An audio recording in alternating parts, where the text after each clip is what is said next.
بسم الله الرحمن الرحيم. إن شاء الله هنكمل حل بنك الأسئلة على آخر درس اللي هو الهرمونات، علوم تالتة إعدادي ترم تاني. السؤال رقم 13: اذكر الهرمون الذي يؤدي حدوث خلل في إفرازه إلى الحالات الآتية. رقم 1: القزامة تحدث بسبب خلل في إفراز هرمون إيه؟ النمو. طيب رقم 2: العملاقة برضو بتحدث بسبب نقص إفراز هرمون النمو.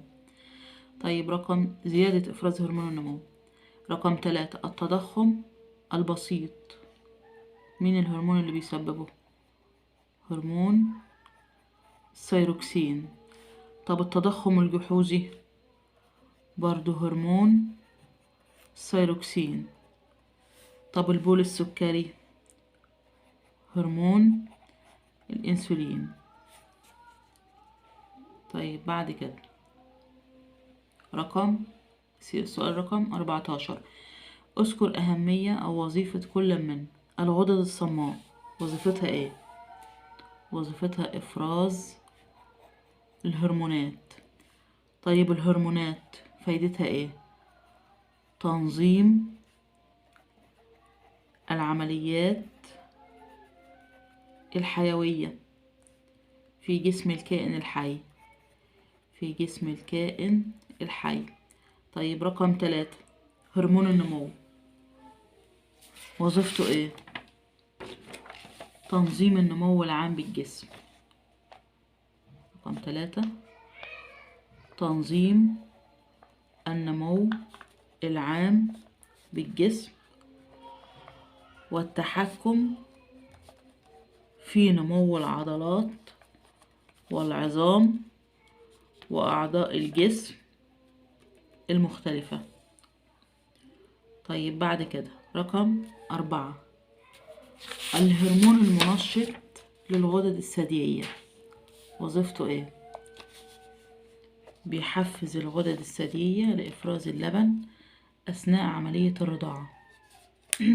إذا يحفز الغدد الثديية لإفراز اللبن أثناء عملية الرضاعة. طيب رقم 5: الهرمون المنشط للغدد الثديية.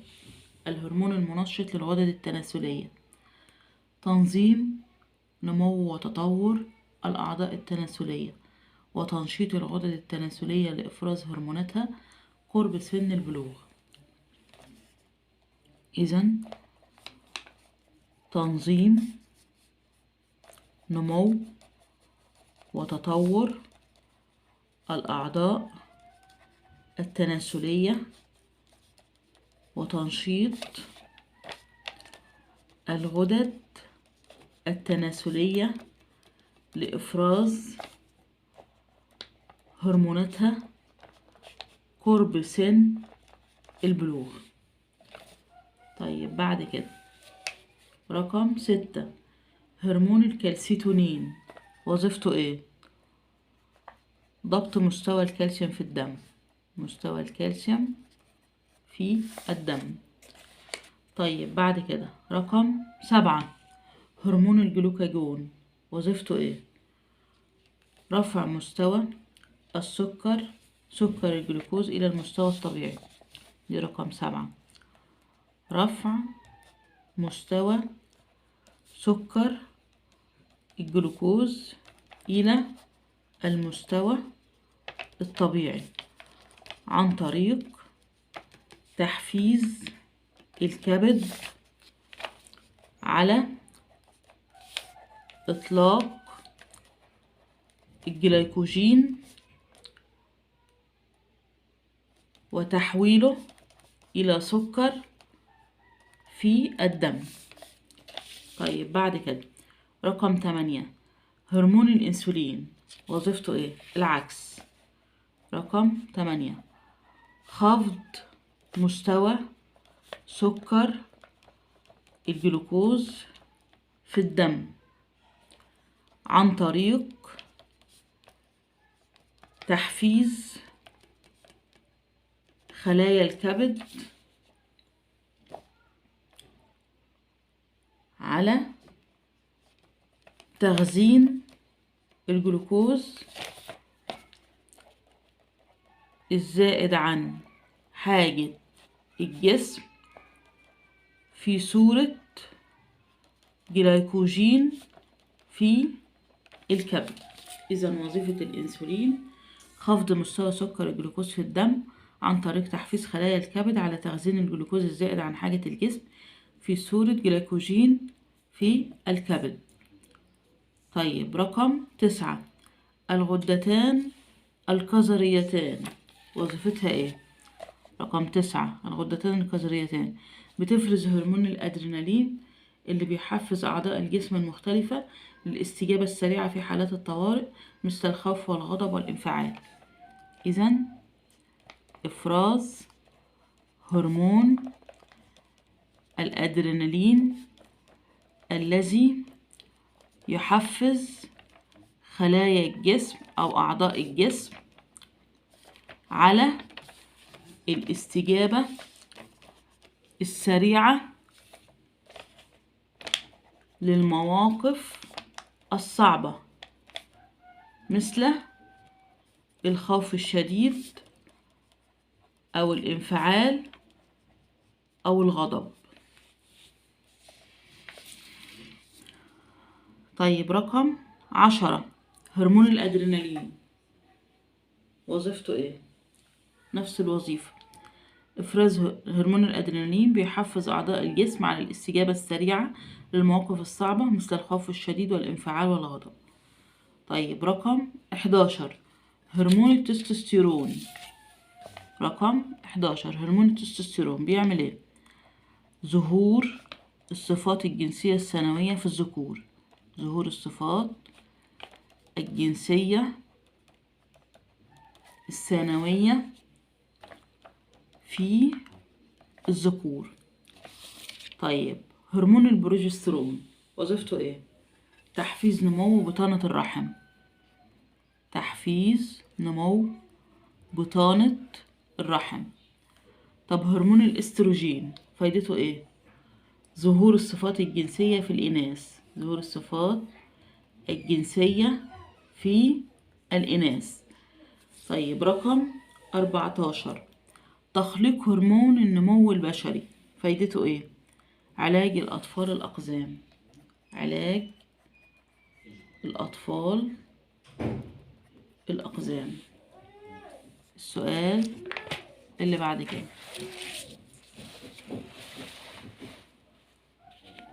ما النتائج المترتبة على كل من؟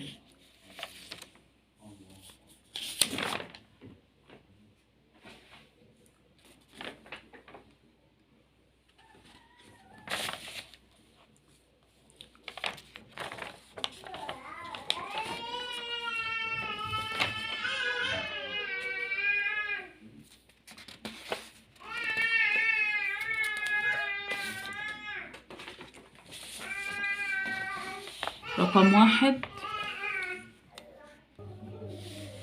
عمل إحدى الغدد الصماء بشكل غير طبيعي. إيه اللي يحصل؟ يحدث خلل هرموني. يحدث خلل هرموني وظهور أعراض مرضية. طيب رقم 2، نقص نشاط الغدة النخامية بالجسم. الغدة النخامية لو حصل فيها خلل، نقص نشاط، إيه اللي يحصل؟ يختل النمو العام بالجسم في مرحلة الطفولة ويحدث قزامة أو عملاقة. احنا عارفين ان الغدة النخامية بتسيطر على عمل الغدد الصماء الأخرى، فلو حصل خلل فيها هيختل عملية تنشيط الغدد الأخرى مثل الغدة الدرقية والكظرية والتناسلية. إذن يختل النمو العام بالجسم في مرحلة الطفولة ويحدث قزامة أو عملاقة ويختل عملية تنشيط الغدد الصماء الأخرى. طيب بعد كده رقم 3 نقص إفراز هرمون النمو أثناء مرحلة الطفولة. إيه اللي هيحصل؟ يحدث القزامة. طب رقم 4 زيادة إفراز هرمون النمو أثناء مرحلة الطفولة، يحدث العملاقة. طيب رقم 5 زيادة إفراز هرمون الثيروكسين بكميات كبيرة، يحدث الجويتر الجحوظي. طيب رقم 6 نقص إفراز هرمون الثيروكسين نتيجة قلة اليود في الطعام، يحدث الجويتر البسيط عشان نقص إفراز هرمون الثيروكسين. طيب رقم 7 توقف البنكرياس عن إفراز هرمون الجلوكاجون. إيه اللي هيحصل؟ هرمون الجلوكاجون بيرفع مستوى السكر في الدم. طب لو مفيش هرمون الجلوكاجون هينخفض مستوى السكر في الدم، ينخفض مستوى السكر في الدم. طيب رقم 8 زيادة إفراز البنكرياس لهرمون الأنسولين. إيه اللي هيحصل؟ هينخفض مستوى السكر في الدم. طيب رقم 9 انخفاض مستوى سكر الجلوكوز في الدم عن المستوى الطبيعي. إيه اللي هيحصل؟ يستجيب البنكرياس بإفراز هرمون الجلوكاجون. يبقى يستجيب البنكرياس بإفراز الجلوكاجون. طيب رقم 10 ارتفاع مستوى سكر الجلوكوز في الدم عن المستوى الطبيعي. لو السكر ارتفع إيه اللي هيحصل؟ هيستجيب البنكرياس بإفراز هرمون الأنسولين. طيب رقم 11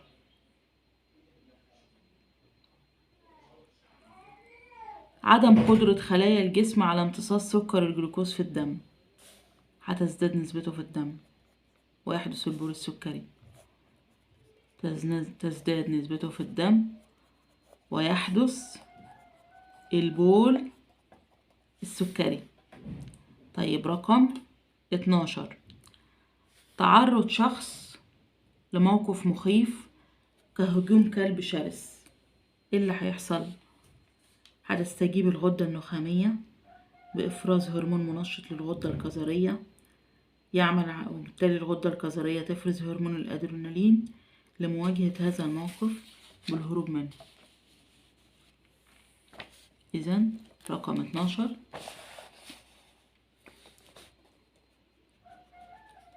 تستجيب الغدة النخامية لإفراز هرمون منشط للغدة الكظرية التي تقوم بإفراز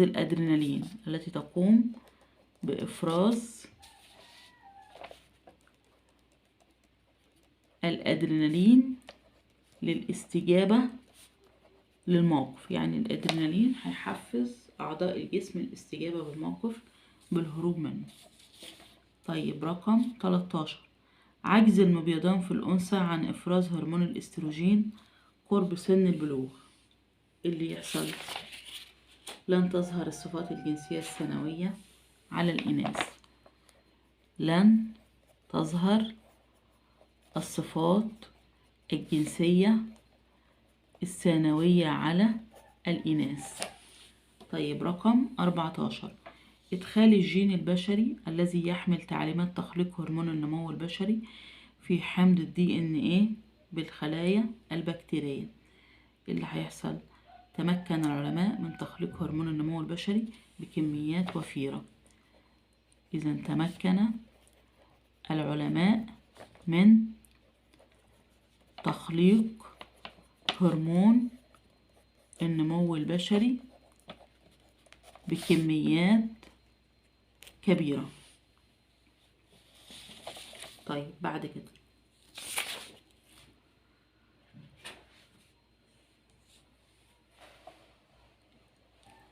س 16 قارن بين كل من.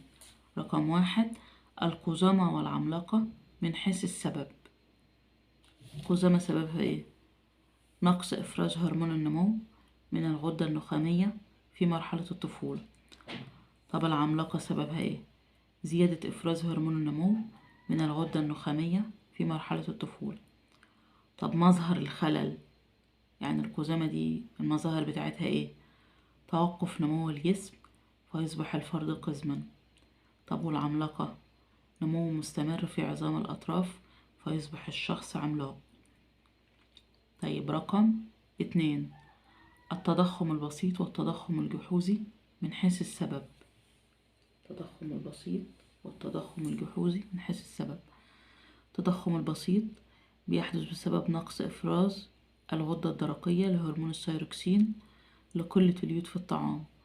والتضخم الجحوزي بيحدث بسبب زيادة إفراز الغدة الدرقية لهرمون الثيروكسين. طيب أعراض المرض. التضخم البسيط بيكون مظهره تضخم الغدة الدرقية وتضخم العنق. والتضخم الجحوزي بيكون تضخم الغدة الدرقية مصحوب بجحوز العينين ونقص في الوزن وسرعة في الانفعال. طيب بعد كده رقم 3 هرمون الثيروكسين وهرمون الكالسيتونين من حيث الأهمية. هرمون الثيروكسين بينظم التحول الغذائي بالجسم عن طريق إطلاق الطاقة اللازمة للجسم من الغذاء. وهرمون الكالسيتونين بيضبط مستوى الكالسيوم في الدم. طيب رقم 4 هرمون الجلوكاجون وهرمون الكالسيتونين من حيث الغدة المفرزة لكل منهما. هرمون الجلوكاجون مين اللي بيفرزه؟ البنكرياس. وهرمون الكالسيتونين مين اللي بيفرزه؟ الغدة الدرقية. طيب رقم 5 هرمون الأنسولين وهرمون الجلوكاجون من حيث الأهمية. هرمون الأنسولين وظيفته ايه؟ خفض مستوى سكر الجلوكوز في الدم إلى المستوى الطبيعي عن طريق تحفيز خلايا الجسم على امتصاص سكر الجلوكوز الزائد من الدم للحصول على الطاقة.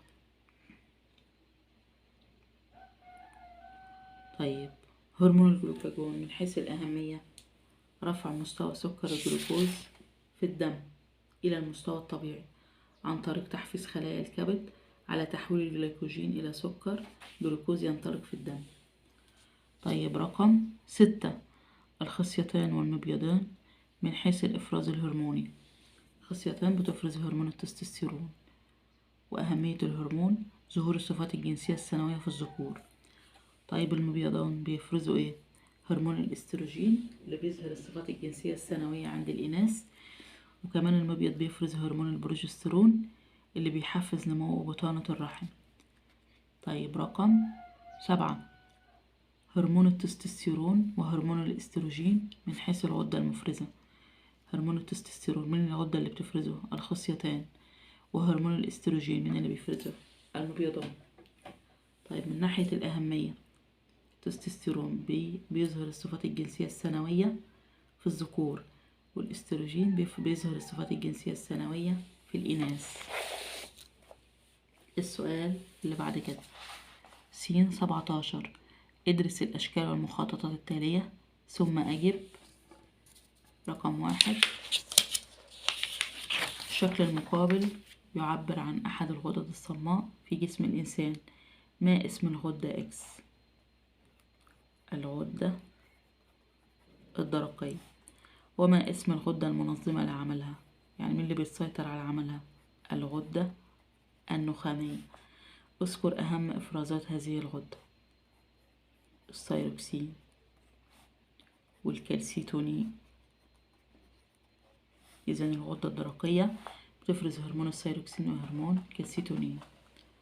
طيب رقم 2 من الشكل المقابل اكتب اسم كل من العضوين 1 و2. رقم 1 البنكرياس ورقم 2 الكبد.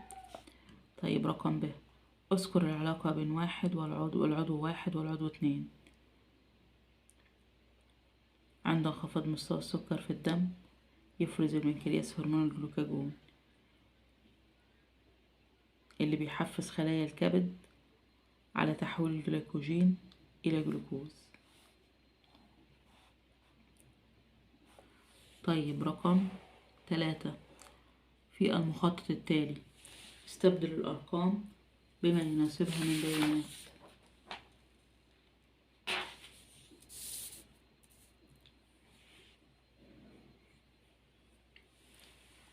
جلايكوجين في خلايا الكبد، هرمون ايه اللي تم افرازه كون سكر جلوكوز في الدم، تحول الجلايكوجين في خلايا الكبد الى سكر جلوكوز في الدم، يبقى هرمون حفز تحويل الجلايكوجين لسكر، رفع السكر، اذا هرمون الجلوكاجون. طب سكر الجلوكوز في الدم تحول الى جلايكوجين في خلايا الكبد، اتخزن، اذا نسبته قلت، اذا ده هرمون الانسولين. متى يفرز الهرمون 2 اللي هو هرمون الانسولين؟ عند ارتفاع نسبة السكر في الدم. وما اسم الغدة المفرزة له؟ مين اللي بيفرز هرمون الانسولين؟ البنكرياس. طيب رقم ج، ما هي الخلايا المستهدفة لهرمون واحد؟ هرمون الجلوكاجون بيحفز مين؟ بيحفز خلايا الكبد، إذا بيحفز خلايا الكبد عشان بيحفزها إن هي تحول سكر الجلوكوز لجلايكوجين يخزن في الكبد والعضلات، أو يحفز خلايا الكبد على تحويل الجلايكوجين إلى سكر جلوكوز ينطلق في الدم، عشان هو بيرفع مستوى سكر الجلوكوز في الدم. طيب سؤال رقم 4، من الشكل المقابل استبدل الأرقام بالبيانات المناسبة. ما الرقم الدال على الغدة التي توجد في الإناث فقط؟ رقم 6 اللي هو المبيض، الغدة التي تؤثر إفرازتها في مستوى سكر الجلوكوز في الدم. رقم 4 بنكرياس.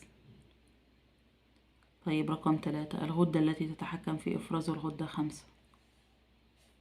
الغدة النخامية. رقم 1، اذكر إفرازات الغدة 2 و3 و4.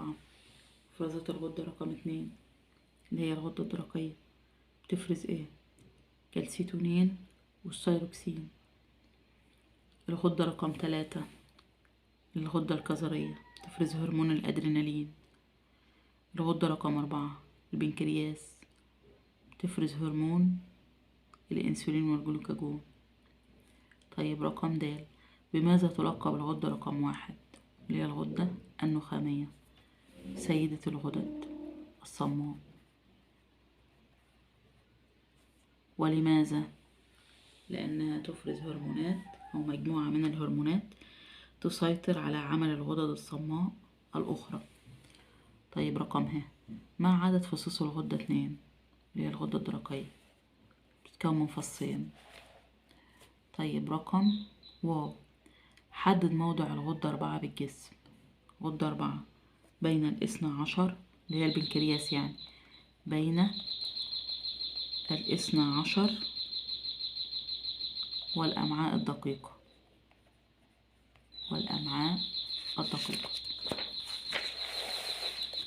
السؤال اللي بعد كده رقم 5، من الشكل المقابل ما اسم الغدة إكس؟ الغدة الكظرية.